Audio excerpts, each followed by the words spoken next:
사무엘상 30장. 자, 고개 들고 저를 좀 보시기 바랍니다. 이 30장이 어떤 내용인지 제가 말씀을 조금 드리고 성경을 읽으시면 쉽게 이해가 됩니다. 다윗이 사울 왕을 피해서 블레셋 땅 시글락에 가서 살았습니다. 그런데 다윗을 따르는 사람들이 한 600명 정도 되었어요. 물론 이제 이 숫자에는 여자들과 아이들은 포함이 안 된 숫자입니다. 그러니까는 한 2,000명 정도 되겠지요. 다윗이 원정을 나갔다가 돌아와 보니까는 아말렉 족속들이 쳐들어와 가지고 이 아내들, 이 여자들과 또 아이들, 어린 아이들, 그리고 가축들을 다 빼앗아 가지고 가버린 거예요. 돌아와 보니까는 얼마나 그냥 성읍은 불타 있고 다 약탈을 당한 거예요. 그래서 다윗이 600명에게 칼을 채워서 아말렉 족속을 추격을 해 갑니다. 가는데 200명은 체력의 한계가 온 거예요. 그래서 더 달려가지 못하는 200명을 그술 시냇가에서 너희들은 몸이 약하니까는 여기 쉬면서 기다리라. 400명을 거느리고 따라가서 빼앗겼던 재산도 가축들도 다시 되찾아오고 사로잡혀 갔던 가족들, 아내들도 다 이렇게 데리고 오게 되었습니다. 돌아오는데 400명 가운데 어떤 사람들이 남아있는 200명을 보고 끝까지 달려가지 않고 중간에 쉬었기 때문에 가족들은 그 사람에게 돌려주고 빼앗겼던 재산이라든지 물건들은 주지 맙시다. 그렇게 했을 때 다윗이 그리하지 말아라. 똑같이 대우해주고 가족들도 돌려주고 잃어버렸던 물건도 돌려주어라.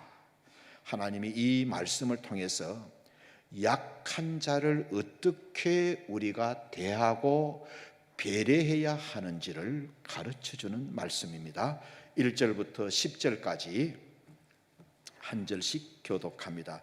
제가 먼저 1절을 읽습니다. 다윗과 그 사람들이 사흘 만에 시글락에 돌아왔을 때 아말렉 사람들이 이미 네겝과 시글락을 침노하였는데 그들이 시글락 성을 쳐서 불사르고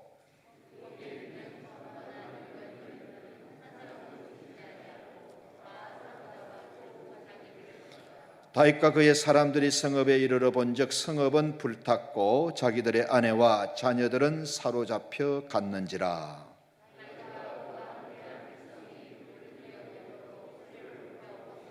다윗의 두 아내 이스라엘 여인 아히노암과 갈멜 사람 나발의 아내였던 아비가일도 사로잡혀 갔더라.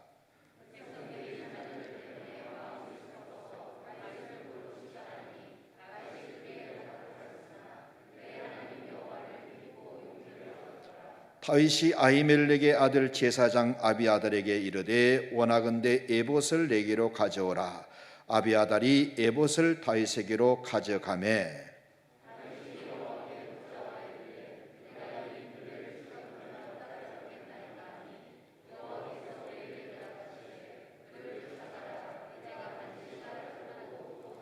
두 절을 같이 이에 다윗과 또 그와 함께한 600명이 가서 버설 시내에 이르러 뒤떨어진 자를 거기에 머물게 했으되 곧 피곤하여 버설 시내를 건너지 못하는 200명을 머물게 했고 다윗은 400명을 거느리고 쫓아가니라. 좀 뛰어넘습니다.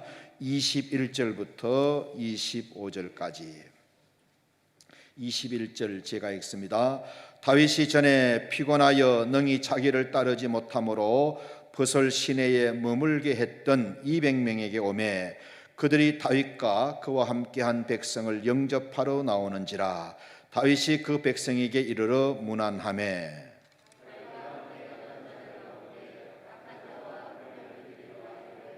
그들이 우리와 함께 가지 아니하였은즉 우리가 도로 찾은 물건은 무엇이든지 그들에게 주지 말고 각자의 처자만 데리고 떠나가게 하라 하는지라. 다윗이 이르되 나의 형제들아 여호와께서 우리를 보호하시고 우리를 치러 온 그 군대를 우리 손에 넘기셨은즉 그가 우리에게 주신 것을 너희가 이같이 못하리라. 이 일에 누가 너희에게 듣겠느냐? 전쟁에 내려갔던 자의 분깃이나 소유물 곁에 머물렀던 자의 분깃이 동일할지니 같이 분배할 것이니라 하고 그날부터 다윗이 이것으로 이스라엘의 율례와 규례를 삼았더니 오늘까지 이르니라. 아멘. 우리가 세상을 살아보면 세상에는 사람이 할 일이 있고 하나님이 하실 일이 있습니다. 사람이 할 일, 하나님이 하실 일. 어떤 일이나 어떤 사건을 판단하는 것은 사람이 할 일입니다. 그런데 사람을 판단하는 일은 누구 일일까요? 사람을 판단하는 일은 하나님의 일인 거예요. 사람이 사람을 판단하면 문제가 많습니다. 왜? 한 사람도 온전한 사람은 없거든요. 우리가 어떤 사람을 판단한다는 것은 다 내 관점에서 보는 거예요. 내 시각에서 보는 거예요. 내 선글라스를 끼고 보는 것입니다. 나도 온전하지 못한데 어떻게 내가 다른 사람을 판단할 수 있을까요? 여러분 방송이나 신문에 나오는 청문회를 보십시오. 그렇게 실력과 인격이 훌륭한 줄 알고 추리고 뽑고 뽑아서 후보로 세웠더니 나중에 검증을 해보니까는 이분이 음주운전을 한 거야. 공금을 사용한 거야. 위장 전입을 하고 세금을 탈세하고 논문을 표절하고 이력서를 가짜로 만들고 꿈에도 생각하지 못했던 일들이 드러나잖아요. 여러분 이런 일들은요 보통 사람들도 평생 동안 안 하는 일들입니다. 그런데 나라의 중요한 부분의 일을 맡기기 위해서 그렇게 뽑고 고르고 골라서 후보로 세웠더니 알고 보니 이런 거예요. 존경했던 마음이 실망하는 마음으로 바뀌어지잖아요. 잘 들으세요. 사람은요 누구나 다 그렇습니다. 정도의 차이는 있지만은 대동소이합니다. 정말 잘 들으세요. 사람은 누구나 다 이중적이에요. 밝은 면이 있고 어두운 면이 있어요. 칭찬 들을 면이 있고 부끄러운 면이 있습니다. 왜? 우리가 다 재성이 있는 사람이잖아요.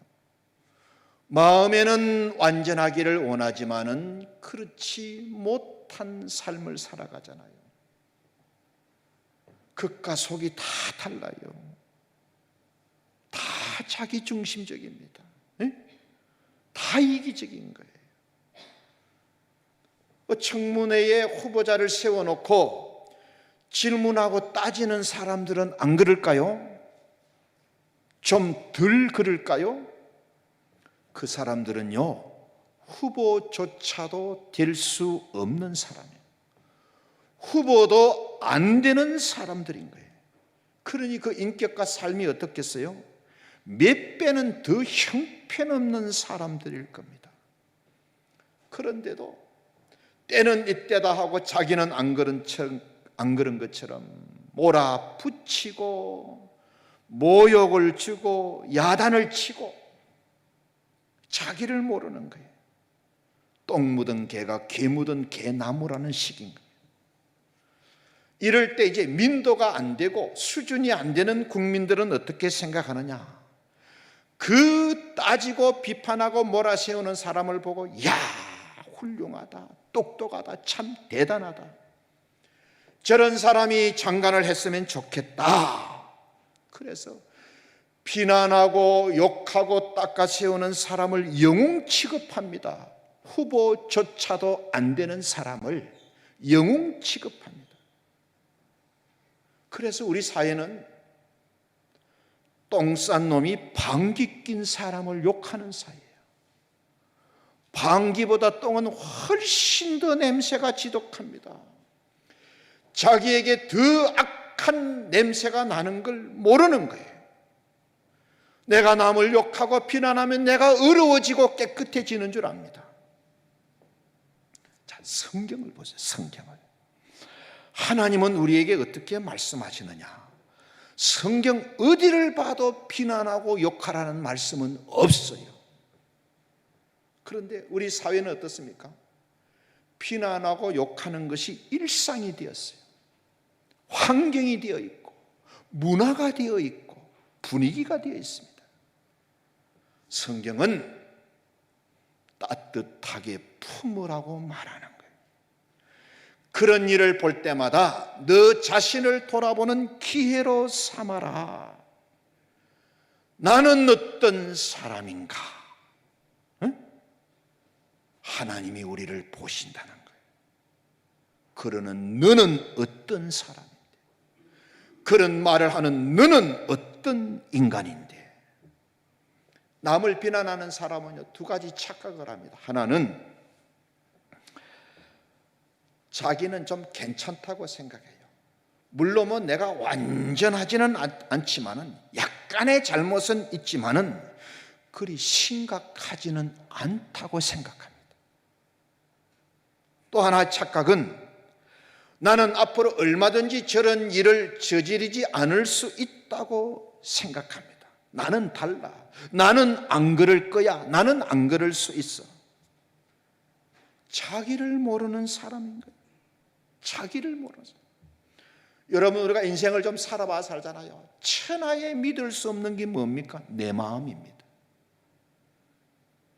천하에 믿을 수 없는 것이 내 결심이고 내 다짐이고 내 마음입니다.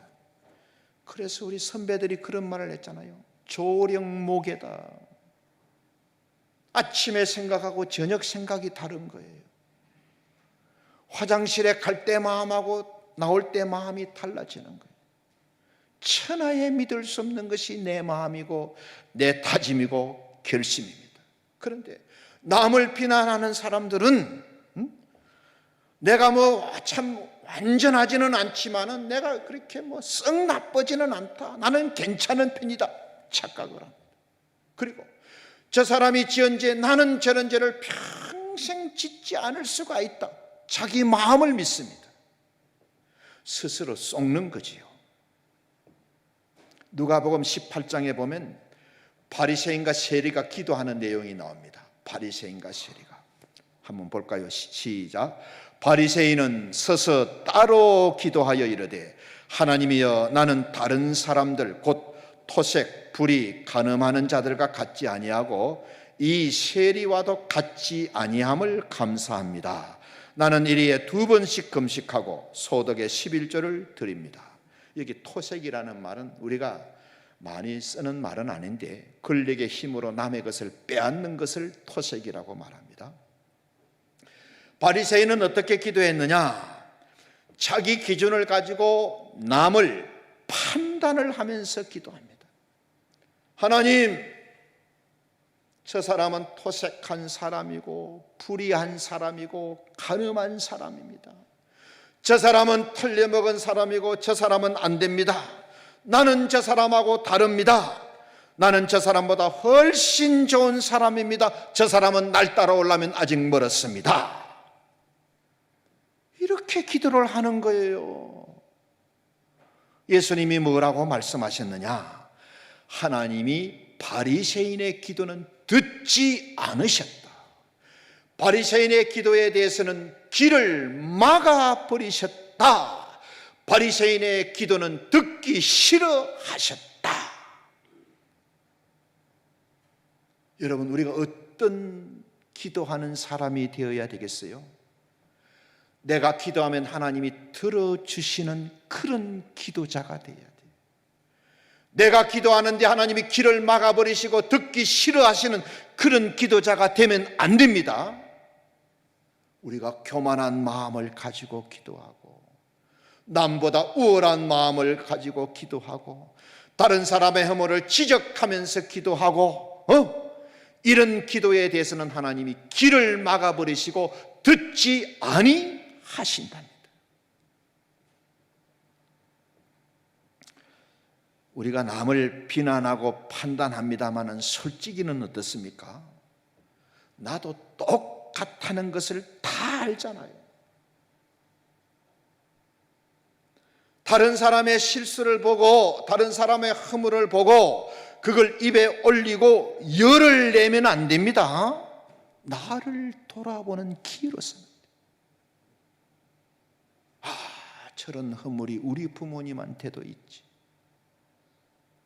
저런 허물이 우리 형제간들에게도 있지, 저런 부족한 점이 나에게도 있지. 나를 돌아보는 기회가 돼야 돼. 또 그것뿐입니까? 나에게는 그 사람에게 없는 허물이 있잖아요. 나만 가진 허물, 약점이 많잖아요. 이 마귀는요, 우리를 어떻게 자꾸 충동질하느냐, 내 허물에 대해서는 눈을 감게 만들고 다른 사람의 허물에 대해서는 눈을 부릅뜨게 만듭니다. 이게 마귀는 우리를 분수를 모르는 사람이 되게 하는 거예요. 주제 파악을 못하고 아주 기고만장한 사람이 되게 만듭니다. 아주 교만을 떨게 만듭니다. 하나님 보실 때 내가 얼마나 못돼 먹고 얼마나 교만하게, 이걸 모르게 만드는 것이 마귀고 사탄인 거예요. 이게 우리 안에 우리를 그렇게 충동질하는 거예요. 그래서 교만한 사람들 속에는 마귀가 있는 거예요. 겸손한 사람들 속에는 하나님의 영이 있어서 늘 하나님의 뜻을 앞세우고 겸손하게 살려고 하는데, 교만한 사람들 속에는 마귀가 있는 거예요. 그래서 내 죄는 보이지 않게 하고 자꾸 남의 허물과 죄만 보이게 만드는 거예요. 누가복음 6장 시작. 네 눈 속에 있는 들보를 보지 못하면서 어찌하여 형제에게 나로 네 눈 속에 있는 티를 빼게 하라 하십니다. 네 눈 속에 있는 들보는 보지 못하면서 지금 네 눈에 티가 있는데 나로 하여금 네 눈에 있는 티를 빼게 하라고 말해서는 되겠느냐 이거예요.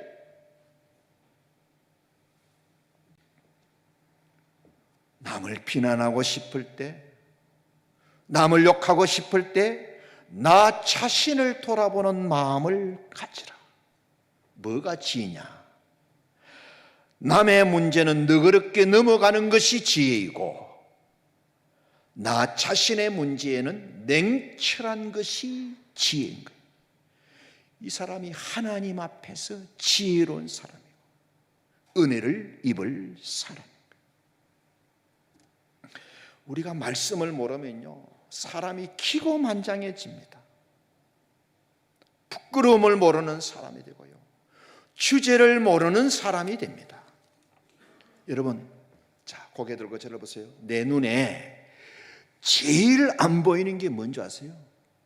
내 눈에 제일 안 보이는 게 뭐냐? 나 자신. 나 자신. 다른 사람 눈에는 내 허물이 보여요. 내 눈에만 안 보인다니까요. 다른 사람 눈에는 내 아내, 내 남편의 허물이 보입니다. 그런데 내 눈에만 안 보이는 거예요. 제일 안 보이는 게 뭐냐? 내 자식이에요. 내 자식에 대해서는 내가 생명입니다. 생명. 다른 사람 눈에는 내 자식의 허물이 보여요. 내 눈에만 안 보이는 거예요. 그러니 우리의 눈과 우리의 마음과 우리의 생각과 시각이 너무너무 문제가 많은 거예요. 가장 잘 보여야 될 게 가장 안 보인다니까는. 이걸 인정하고 받아들이셔야 돼요. 그렇지 않으면 분수를 모르는 사람이 되고 주제를 모르는 사람이 되고 해괴망측한 사람이 됩니다. 예수님이 보실 때 저와 여러분은요, 생명한 자들입니다. 바르게 보지 못하고 시각이 삐뚤어져 있는 거예요. 내 눈에 있는 들보는 안 보이는 거예요. 이 큰 들보는 안 보이고 남의 눈에 있는 그 티끌은 보인다니까는. 교회 안에, 교회 공동체 안에 자기를 돌아보는 사람이 있으면 교회는 은혜스럽고 평안해집니다. 좀 잘못한 사람이 있더라도 나도 믿음이 어렸을 때는 저랬지, 저분도 다음에는 좋아질 거야, 이렇게 자기를 돌아보는 사람이 있으면 교회가 은혜스럽고 평안해집니다. 우리 주님의 교회가 이런 교회 되기를 축원합니다. 이게 교회예요. 예수님의 어머니였던 마리아, 요셉이라는 청년과 약혼했을 때, 결혼은 아직 안 했습니다. 결혼을 약속한 그런 상태입니다. 한창 사랑을 나누면서 결혼을 기다리면서 행복한 가정을 꿈꾸고 있는데 갑자기 결혼도 안 했는데 약혼녀의 몸에서 배가 점점 불러오는 거예요. 마리아가 얼마나 당황했겠어요. 정혼한 요셉은 얼마나 또 황당했겠습니까? 성령으로 잉태되었다고 설명한들 누가 이해를 하겠어요? 배신감으로 견디기가 어려웠을 거예요. 요셉의 마음속에는 마리아를 비난하고 싶은 마음도 있었을 거예요. 따지고 떠벌리고 까발리고 싶었을 거예요. 나는 잘못이 없는데 마리아가 부도덕에서 저렇게 되었다고, 나는 잘못이 없다고, 저 여자 때문이라고. 여러분, 예수님 당시 그 정도 되면요, 재판 없이 돌로 쳐 죽일 수 있는 사회였습니다. 이미 배가 불러오고 있었기 때문에. 가족들이 얼마나 웅성거렸을 것이고 동네가 시끄러웠을 것이고 얼마나 부끄럽고 창피한 일입니까? 그런데 예수님의 육신의 아버지 요셉은 어떻게 했느냐? 가만히 끊고자 했다. 가만히 끊고자. 남몰래 파혼하려고 한 거예요. 공개적으로 파혼하면 상처를 주니까 다른 사람들이 알지 못하도록 남몰래 파혼하려고 가만히 끊고자 한 거예요. 따지고 까발리지 않은 거예요. 어떻게 보면 꼭 따져야 하는 일인데도 요셉은 그리하지 않았어요. 아무도 모르게 조용히 파혼하려고 한 거예요. 마리아를 배려해 준 거예요. 돌에 맞아 죽을 상황에서 마리아를 살려내려고 한 거예요. 자기 입장, 자기 체면보다 마리아의 입장을 배려해 준 거예요. 내가 좀 못난 남자가 되더라도 마리아를 사지로 몰아넣으려고 하지 않았던 거예요. 그래서 마리아를 품은 겁니다. 여러분, 마리아의 임신이 성령으로 되었기 때문에 품은 것이 아닙니다. 그건 나중에 알았어요. 성경을 보면 그건 나중에 알았어요. 일단은 먼저 마리아를 살리려고 한 거예요. 나만 살겠다고 비난하고 판단하지 않았어요. 그래서 조용히 약혼은 없었던 일로 하려고 했던 거예요. 얼마나 성숙한 모습입니까? 자기 입장, 자기 체면보다 마리아의 인격과 마리아의 마리아를 살려내려고 하는 그 마음, 핏대 세우지 않았다니까요. 비난하지 않고요, 욕하지 않았습니다. 가만히 끊기로 한 거예요. 살리기로 한 거예요. 내가 알지 못하는 어떤 사정이 있었겠지? 아마 그럴 수밖에 없는 사정이 있었겠지? 자기 마음을 기준 삼지 않았어. 자기 판단을 기준 삼지 않았어요. 아마 내가 모르는 사정이 있었을 거야. 우리 주님의 교회 안에도 다 이런 요셉 같은 성도들이 되시기를 축원합니다. 예를 들어가지고 어떤 성도가 불미스러운 일을 저질렀어. 비난받은 일을 저질렀어.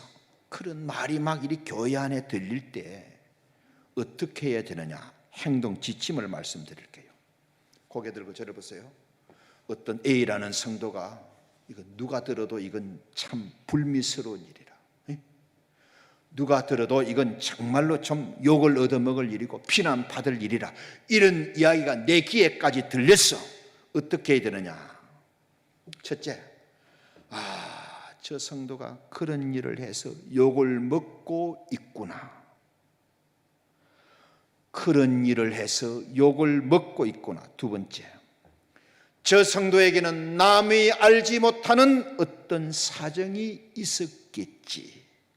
내가 알지 못하는 어떤 사정이 있었겠지. 세 번째, 나는 그 성도가 이런 일을 통해서 더 좋아진, 더 좋은 사람이 될 것이라고 믿어. 다시 한번, 저 성도가 그런 일을 해서 욕을 먹고 있구나. 욕을 먹고 있구나.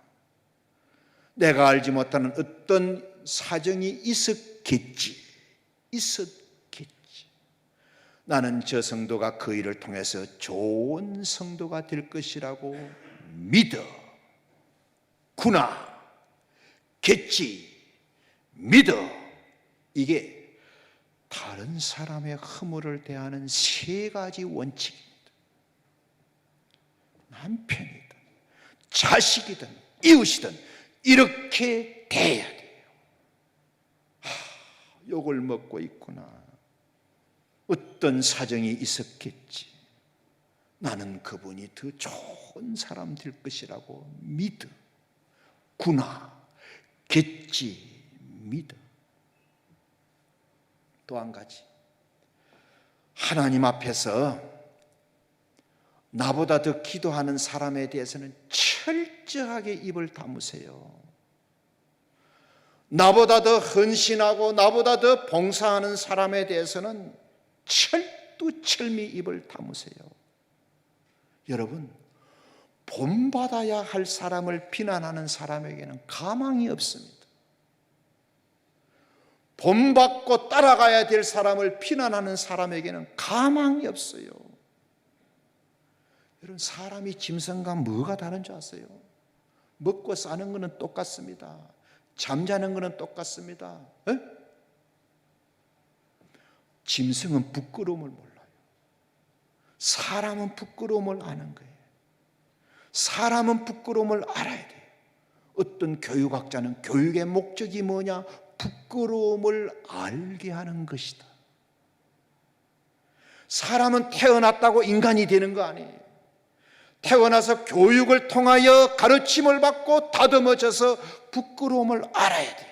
그래서 이런 것은 부끄러운 것이야. 말을 이렇게 하는 것은 부끄러운 것이야. 이런 행동을 하는 것은 부끄러운 행동. 부끄러움을 아는 사람은 교육을 끝낸 사람이에요. 부끄러움을 모르면요, 못할 말도 없고 못할 행동도 없고 못할 짓이 없습니다. 사람은 부끄러움을 알아야 돼요. 나보다 잘하는 사람, 나보다 더 기도하고 더 믿음으로 살고 더 헌신하는 사람을 비난하고 욕하면 어디 가서 배우겠습니까? 누구한테 가서 배우겠어요? 예를 들어서 공부 못하는 학생이 공부 잘하는 모범생을 비난하고 욕하면 안 됩니다. 공부 못하는 학생은 공부 잘하는 학생을 본받고 따라가야 돼요. 그래야 희망이 있고 소망이 있습니다. 그런데 비난하고 욕하면 어디 가서 배우고 누구한테 배우겠어요? 아주 꼴값도 그런 꼴값이 없습니다. 부끄러움을 알아야 돼. 부끄러움. 사도 바울의 친구 중에 빌레몬이라는 사람이 있어요. 이분은 부자였어요. 그 집에 노예가 있었는데 오네시모라는 노예가 있었어요. 이 노예가 주인의 물건을 훔쳐서 도망을 갔어요. 예수님 당시의 노예는 목과 손에 노예 문신이 새겨져 있습니다. 목과 손에 문신이 있으니까는 어디 가서 생활하는 게 쉽지 않는 거예요. 그런데 주인의 물건을 훔쳐가지고 도망을 갔어요. 자기 딴에는 숨을 곳이라고 찾아갔는데 하필이면 사도 바울이 있는 곳으로 간 거예요. 사도 바울이 가만히 이야기를 들어보니까 빌레몬의 노예였어요. 빌레몬의 노예였어요. 주인의 물건을 훔쳐가지고 여기까지 온 거예요. 바울은 그 도망친 노예를, 오네시모를 야단치지 않고 주인에게 밀고 하지 않았습니다. 자기 신분을 숨기고 살아가는 오네시모를 사랑으로 품고 복음을 가르친 거예요. 그런 사랑을 받던 오네시모가 마침내 예수님을 믿고 변화되어 새 사람이 됩니다.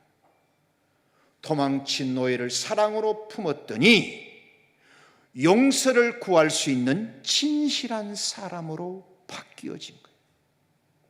그래서 사도 바울이 친구 빌레몬에게 편지를 딱 써주면서 그 편지를 도망쳐 나온 오네시모 손에 들려주면서 이 편지를 가지고 옛 주인 빌레몬에게 가라. 시작. 그러므로 네가 나를 동역자로 알진대 오네시모를 영접하기를 내게 하듯 하고 그가 만일 네게 불의를 하였거나 네게 빚진 것이 있으면 그것을 내 앞으로 계산하라. 오네시모가 이 편지를 가져가면서 얼마나 불안했겠어요.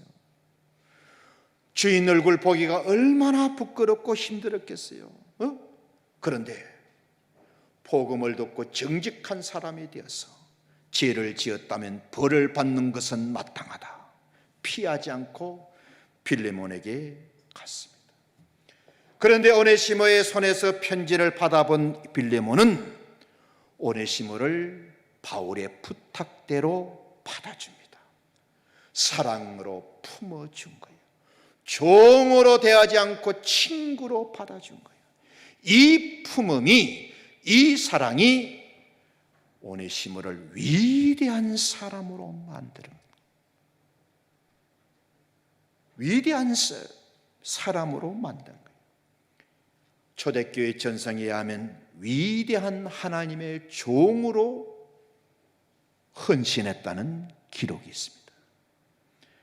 만약 바울과 빌레몬이 이 도망쳐 나온 오네시모를 비난하고 욕했다면 오네시모는 어떻게 되었겠어요? 평생 노예로 살다가 폐인되고 말았을 겁니다. 그런데 도망친 노예였지만은 품고 또 품었더니 변화되었고 훌륭한 사람이 될 수 있습니다. 이게 품음의 능력인 거예요. 주인의 물건을 훔쳐서 나 있는 곳까지 도망을 왔구나. 내가 알지 못하는 아마 어떤 특별한 사정이 있었겠지. 나는 이 오네시모가 변화되어 새 사람 될 것이라고 믿어. 겠지 믿어. 여러분 꼭 그렇게 사람을 대하시기 바랍니다. 우리가 인생 살아보면 사람이 다 달라요. 다 다릅니다. 일을 해보면 일하는 방법도 다르고 일하는 자세도 다르고 일하는 스타일도 다르고 일하는 성격도 다르고 여러 가지 다 다릅니다. 그러면서 우리는 어떻게 말합니까? 나는 괜찮은데 저 사람이 문제다는 거예요. 나는 괜찮은데 늘 상대방이 문제인 거예요. 그 사람은 어떻게 말합니까? 자기는 괜찮은데 저 사람이 문제라는 거예요. 그래서 일이 힘든 게 아니에요. 사람이 힘든 거예요. 일이 어려운 게 아니에요. 사람이 어려운 거예요. 관계가 어려운 거예요. 잘 들으세요. 다른 것 때문에 그렇다면, 그 사람의 성품, 기질 때문에 그렇다면 이건 품어야 돼. 나와 다르고 성격과 기질이 다른 것 때문에 차이라면 이건 비난하지 말고 품어야 돼. 품어야 돼. 여러분, 예수님의 제자들을 보세요. 제자들을요, 그 성격과 기질이 한결같이 골치 아픈 사람들입니다. 베드로는요, 얼마나 성격이 거칠고 급했는지 모릅니다. 얼마나 거칠고 급했는지. 요한과 야고보는요, 목소리가 얼마나 컸던지 예수님께서 우리의 자식이다, 번개 자식이다, 하도 목소리가 크니까는. 토마는요, 하나부터 열까지 따지는 성격이. 빌립은 얼마나 계산적인지. 시몬은 열심당원이잖아요. 불의를 보고 못 참습니다. 나는 그 예수님의 제자들을 볼 때 세간에 앉아가지고 세금 거두던 마태, 동족들에게 세금을 걷어가지고 로마에 갖다 바치고 나머지는 지가 착복한 거예요. 이런 마태를 이 시몬이 어떻게 보고 있었는지. 시몬은요, 불의를 보고 참지 못한 열심당원이거든. 매국노는 빨리 죽여버려야 되는 사람입니다. 그런데 예수님의 제자로 같이 있었어. 같이 있었어. 예수님이 다 품어주셨기 때문에. 성격은 죄가 아니고 개인의 기질이기 때문에, 다른 것은 틀린 것이 아니고 차이일 뿐이기 때문에 예수님이 다 품으셨어요. 여러분, 이런 게 지식이 되면 안 돼요. 여러분도 품어야 돼요. 여러분도 품어야 돼요. 연약한 사람은 품어야 돼요. 연약한 건 죄가 아닙니다. 일을 하다가 보면요, 일찍 지치는 사람이 있어요. 어떨 때는 그런 사람이 얄밉게 보일 수도 있어요. 그런데 꾀를 부리는 것이 아니고 요령을 피우는 것이 아니고 정말 연약해서 그렇다면 품어야 됩니다. 그걸 오늘 사무엘하 30장이 우리에게 말씀해 주는 거예요. 다윗이 사울의 눈을 피해 가지고 블레셋 땅 시글락에 가서 살 때 형제들과 함께 원정을 갔다가 오니까는 아말렉 사람들이 침략해 가지고 성읍을 다 불태워 버렸고 자기의 가족 형제들 다 포로로 잡아가고 모든 재물들 탈취해 가버린 거예요. 원정에서 돌아와 보니까 성읍은 불탔고 가족들은 다 끌려가고 물건은 다 탈취를 당하고 얼마나 화가 났겠어요. 600명의 칼을 차라 아말렉 족속들을 추적합니다. 아무리 따라가도 아말렉 족속을 찾을 수가 없는 거예요. 그러다 보니까는 200명이 그냥 체력의 한계가 온 거예요. 더 못 가는 거예요. 힘이 붙여가지고 갈 수가 없는 거예요. 이걸 딱 알고 다윗이 이 200명을 어떻게 배려했느냐, 버솔 시냇가에서 쉬도록 해준 거예요. 버솔 시냇가에 쉬도록. 시작. 다윗과 그와 함께한 600명이 버솔 시내에 이르러 뒤떨어진 자를 거기에 머물게 했는데 곧 피곤하여 버솔 시내를 건너지 못하는 200명을 머물게 했고 다윗은 400명을 거느리고 아말렉 족속을 쫓아가니라. 나머지 400명을 데리고 가가지고 드디어 아말렉 족속을 만나가지고 쳐부수고 포로되어 갔던 가족들, 빼앗겼던 재산들을 다 뒤찾아가지고 돌아옵니다. 쉬고 있던 200명이 얼마나 미안했겠어요. 쉬고 있던 200명이 얼마나 어려웠겠어요. 그 미안한 마음을 가지고 처자식과 빼앗겼던 물건을 되찾아 돌아오는 400명을 맞이하는 거예요. 그런데 그 400명 중에 어떤 사람들이 원망의 말을 하는 거예요. 볼멘 소리를 하는 거예요. 자기들은 목숨을 다해가지고 끝까지 다해서 따라가서 싸웠는데 200명은 요령 피우면서 여기 물가에 앉아서 놀고 쉬었다는 거예요. 그러니 처자식들만 돌려보내고 되찾은 물건은 하나도 주지 말자고 한 거예요.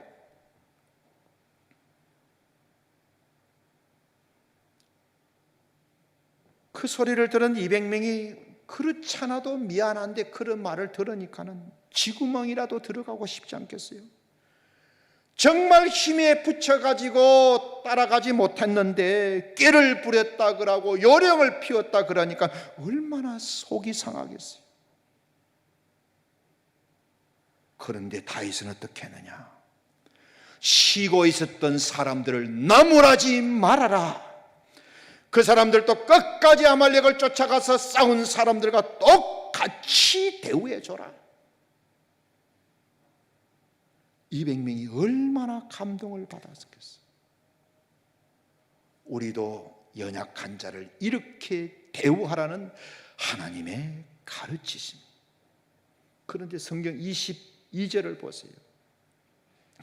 다윗 22절 같이 읽습니다. 시작. 다윗과 함께 갔던 자들 가운데 악한 자와 불량배들이 다 이르되 그들이 우리와 함께 가지 아니하였은즉 우리가 도로 찾은 물건은 무엇이든지 그들에게 주지 말고 각자의 처자만 데리고 떠나가게 하라 하는지라. 그런 말 했던 사람들을 성경은 뭐라고 말해주느냐? 악한 자들이다, 불량배들이다. 우리는 끝까지 쫓아가서 가족들과 재산을 되찾아왔는데 여기 쉬고 있던 200명들 주지 맙시다.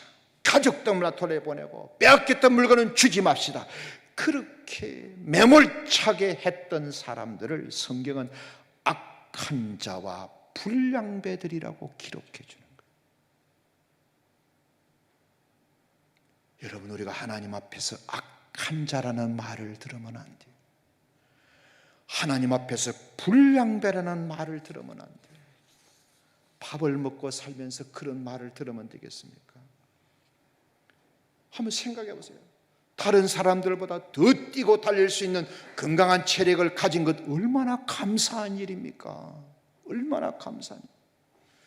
그 강한 체력 가지고 약한 형제들을 대신해 가지고 가족과 물건을 찾아온 것은 얼마나 자랑스럽고 얼마나 잘한 일입니까?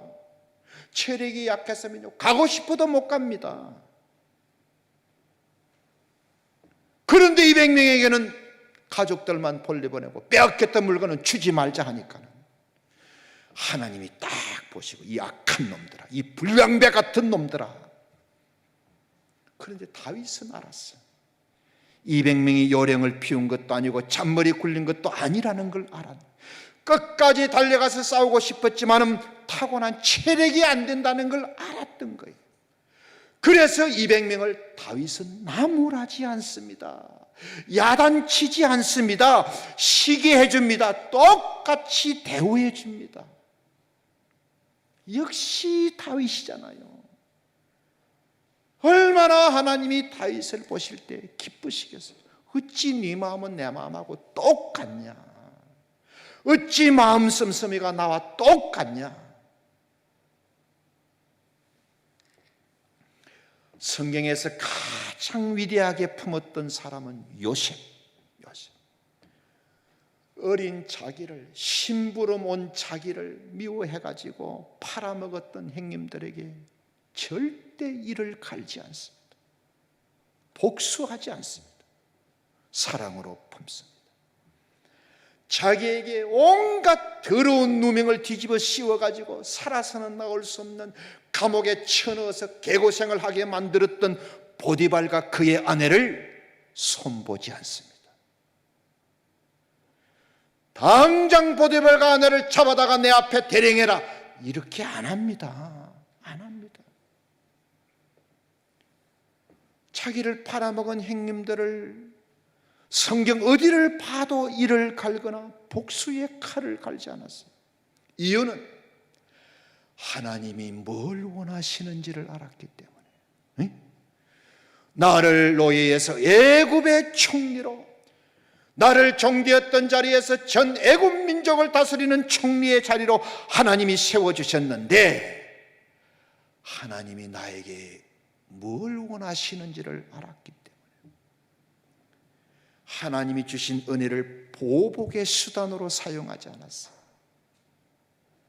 하나님이 주신 은혜를 감정의 쓰레기로 취급하지 않았어요. 하나님이 뭘 원하는지를 알았기 때문에.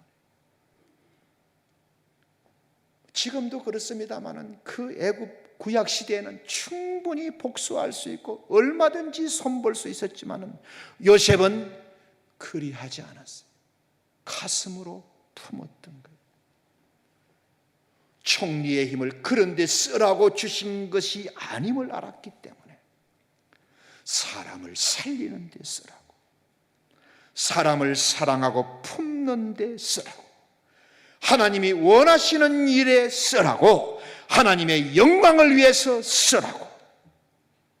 여러분, 요셉이 존경받은 것은요, 고생 끝에 애굽의 총리까지 되었다는 것, 이게 아닙니다. 자기를 팔아먹은 형님들을 기꺼이 품어주셨다는 거예요. 나중에 애굽에서 딱 만났을 때 형님들이 보니까 이제는 죽는 것밖에 안 남았어요. 우리가 그렇게 액을 복걸하던 동생 요셉을 매몰차게 팔아넘겼으니, 그 요셉이 총리가 되었으니 이제 우리를 그냥 두겠나? 누가 봐도 이제 죽을 날만 남은 거예요. 딱 그 마음을 간파하고요, 형님들 근심하지 마소서. 나를 여기 보낸 것은 하나님이 나를 보내셨습니다. 나와 우리 가족을 구원하기 위해서 하나님이 나를 애굽에 먼저 보내신 겁니다. 형님들 근심하지 마십시오.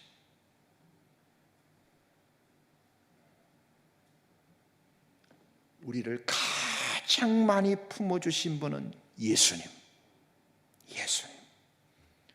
여러분, 아무리 화가 나도요, 예수님을 두 번, 예수님을 두 번, 세 번만 내 입에 담으면 화가 풀려야 됩니다. 그게 은혜를 아는 사람이고, 그게 예수님을 아는 사람입니다. 전에도 나를 품어주셨고, 지금도 나를 품어주시고, 앞으로도 나를 품어주실 분입니다. 죄를 좀 많이 지었다는 게 아니에요. 제 덩어리인 나를 십자가 사랑으로 용서해 주시고 품어 주시고 사랑해 주셨잖아요. 나는 예수님께 이런 사랑을 받았는데 우리가 품지 못하면 우리가 어떤 사람이 되는 거예요? 100데나리온을 탕감받고 한 달란트 빚진 자를 끝까지 돈 내어라고 재촉한 그 부자에게 예수님이 뭐라 하세요? 그놈을 옥에 가두라. 여러분, 욥을 보세요. 고난을 당했을 때 친구가 찾아왔는데 위로가 안 돼. 네가 이런 일을 당한 것은 내가 보니까는 죄 없이 이런 일을 당할 수가 없다. 너 틀림없이 무슨 죄를 지었냐?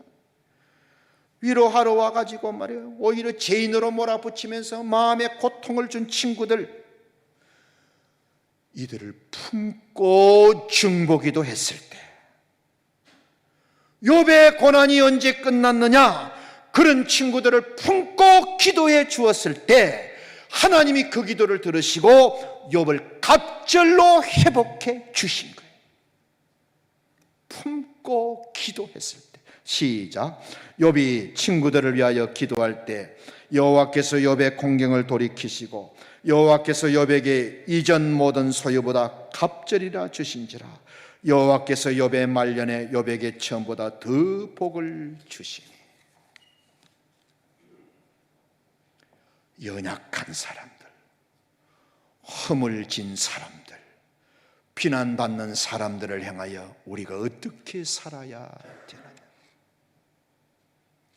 구나겠지 믿음. 나에게 고통을 준 사람들, 나를 힘들게 했던 사람들을 어떻게 해야 되느냐? 복수가 아닙니다. 일을 가는 것이 아닙니다. 욥처럼 그 친구들을 품고 기도할 때에 하나님이 친구들을 축복했다는 말은 성경 어디에도 없어요. 욥을 축복하시는 더블로, 2배로 갑절이나 축복을 주십니다. 친구들을 품고 기도했을 때 완전히 욥을 회복시켜 주십니다. 2배로. 여러분, 최고의 품음은 예수님의 품음입니다. 내 한 사람의 죄도 얼마나 많습니까? 우리 가족들의 죄를 합치면 얼마나 많겠어요? 우리 교회 성도들의 죄를 합치면 얼마나 많겠어요? 그런데 예수님은 다 품어주시잖아요. 우리가 회개하고 하나님 앞에 나와서 진실로 죄를 내어놓고 뉘우치면 죄 하나도 안 지은 사람처럼 우리를 새롭게 품어주시잖아요. 까발리는 양파 인생 되지 말고 덮어주는 담요 인생이 되십시오. 양파 인생 되지 말고 담요 인생, 따뜻하게 해주고 덮어주고 가려주고 살려주는 그런 인생 사시기를 바랍니다. 예수님 보세요. 간음하다가 현장에 끌려온 여인도 용서해 주셨어요. 다른 사람들은 딱 현장을 보고 있다가 새벽부터 끌고 와가지고 예수님 앞에 성전에다가 패대기를 치면서 양손에 돌을 딱 들고 예수님이 돌로 쳐라 하면 사정없이 치려고 했는데 예수님은 다 품어주신 거예요. 나도 너를 정죄하지 아니하노니 다시는 가서 죄를 짓지 마라. 자기 민족의 돈을 빼먹은 세리 삭개오도 예수님이 품어주셨잖아요. 허물같이 덩어리 누리도 예수님이 품어주셨잖아요. 우리 모두 예수님처럼 품어주시는 사람 되시기를 바랍니다. 내가 왜 변하지 않느냐? 품어주지 않기 때문에. 내가 왜 변하지 않느냐? 품는 사람이 되지 못하고 비난하고 욕하는 사람이 되고 있다. 여러분, 우리가 이만큼 변한 것은요, 내가 잘나서가 아니에요. 우리를 십자가 사랑으로 예수님이 품어주셨기 때문에 오늘 이 시간 다짐하세요. 내 남은 생에는 비난하고 욕하지 않으리라. 내 남은 인생은 덮어주고 품어주는 담요 인생이 될 것이라. 주제 파악 못하고 꼴값 떨면서 나보다 더 기도하고 나 헌신하는 사람 걸핏하면 입에 올리고 욕하고 그런 인생 되지 말고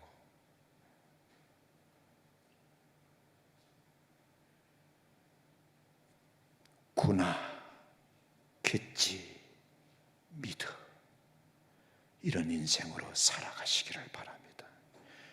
욥이 받았던 축복을 하나님이 우리에게도 허락하여 주실 겁니다. 기도하겠습니다. 하나님, 오늘 말씀을 들었습니다. 지식이 되지 말기를 원합니다. 나에게 잘 적용함으로써 우리도 구나겠지 믿음의 삶을 살게 하여 주옵소서. 욥이 공경에서 갑절의 축복을 받은 것처럼 우리도 욥처럼 품고 기도하는 사람 되게 하여 주옵소서. 남은 인생은 양파 인생 되지 말고 끝까지 덮어주고 가려지는 담요 인생 되어 주님 앞에 은혜와 사랑과 복을 얻고 살아가는 복된 성도들 다 되게 하여 주옵소서. 아멘. 예수님의 이름으로 감사하며 기도드립니다. 아멘.